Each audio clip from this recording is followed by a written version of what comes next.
Okay mga katits, kumusta po kayo? Nandito po tayo ngayon sa area kung saan mayroon po tayo nakitang jar. At sabi ng iba doon sa comment section, baka ay sasabog kasi hugis bomb. So ito po yun mga katits. Oh. Natandaan nyo, last day, nagpost po tayo ng jar. Yan.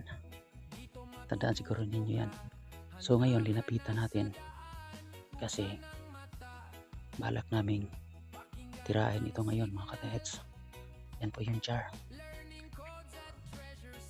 Yung jar.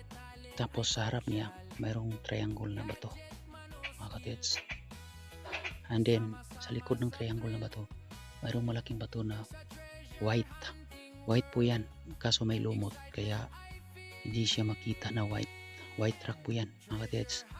So ganyan kasi minsan kapag may ganyan, may iniwan din na treasure sa tapat o kaya sa ilalim, no? Pero ito nasa tapat niya, nasa tapat kaharap nito. Tapos dito sa taas mayroong nakaharang isa, no? May nakaharang na isa na malaki. So yung tubig hindi malakas mga katits. Tapos may nakaharang pa dyan,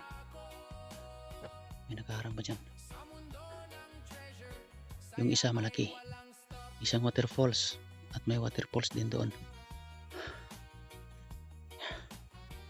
Ito po ay part sa Bukidnon mga katits. Kaya yung boses natin, kontrolado natin dahil may mga tribo dito mga katits. So yun, tingnan natin kung ano yung palatandaan dito sa white na bato na hugis triangle at magkasalubong sila. Tingnan ninyo, magkasalubong sila. Ito pala yung portion kung saan pag may baha siguro, or yung tinatawag sa Bisaya na baha, or yung kunting ulan tapos lalakas yung tubig, doon siya diretso bundol.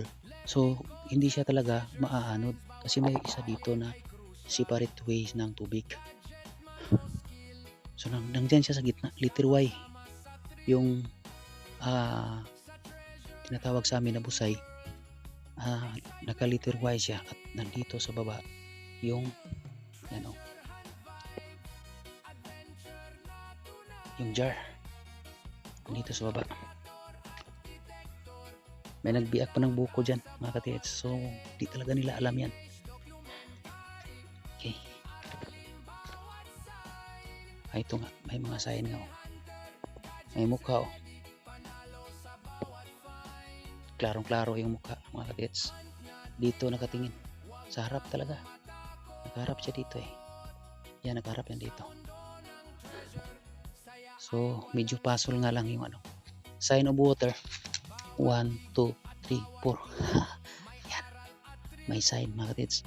Ito pa may markings yan travel, pero papunta yung travel niya dito. So ibig sabihin ganito lang po pwedeng may big deposit dito mga katits, pero hindi na natin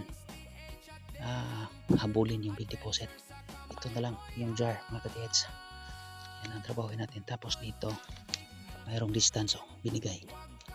Yan klaro mga katits, may distance, nagbigay ng distance yan.